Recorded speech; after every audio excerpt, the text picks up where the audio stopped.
Happy New Year! So, the end of the year, we have a sense that it's a good time to do New Year resolutions. Now, why is that a fact?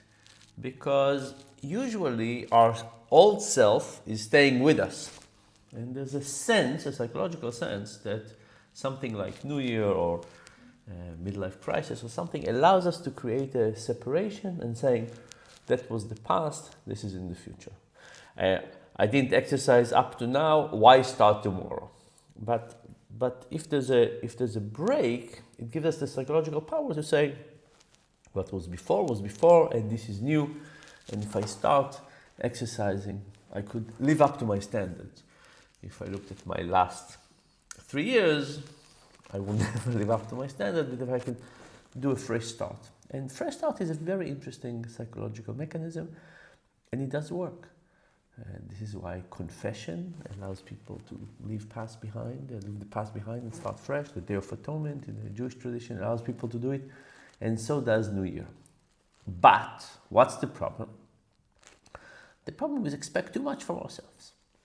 And we think, oh, we want this and this and this and this, and from now on, that's unlikely to work because we're still us.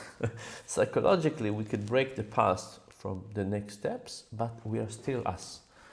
And if I haven't been able to exercising much, and I haven't, I can't just take the advantage of the psychological basis of saying I'm starting a fresh page and be a completely different person. I'm still me, just without some of the burden of the past. So when we think about New Year resolutions, I want to give you 2 pieces of advice. The first one, actually 3.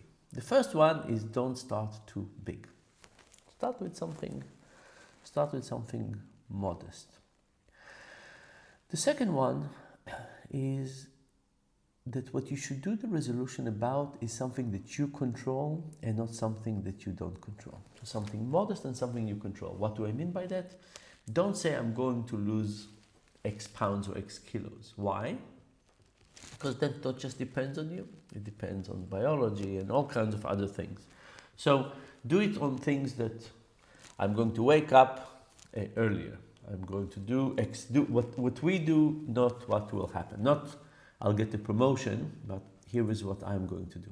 So not too big, more modest, more about what we do than the outcomes in the world.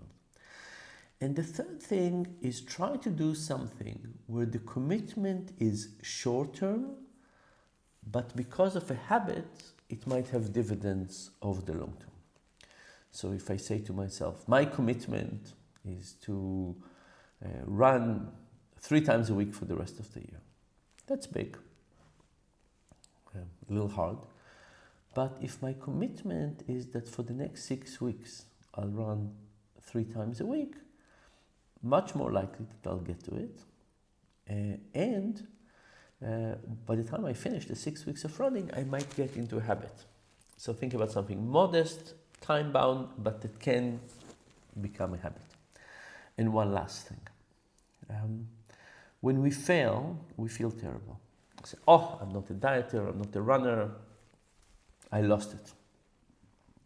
One mechanism to add is something like the Day of Atonement or the Catholic Confession, where you also promise yourself what you'll do if you fail. I'm going to run for the next 6 weeks, 3 times a week. But if I miss one, what I'll do is I'll run the next time 10 minutes longer. So there's a kind of a compensation for that. And with these slight improvements, hopefully your New Year resolutions will work out. But to all of us, most importantly, to a more sane, loving, and successful 2026, including with successful New Year resolutions. Happy New Year!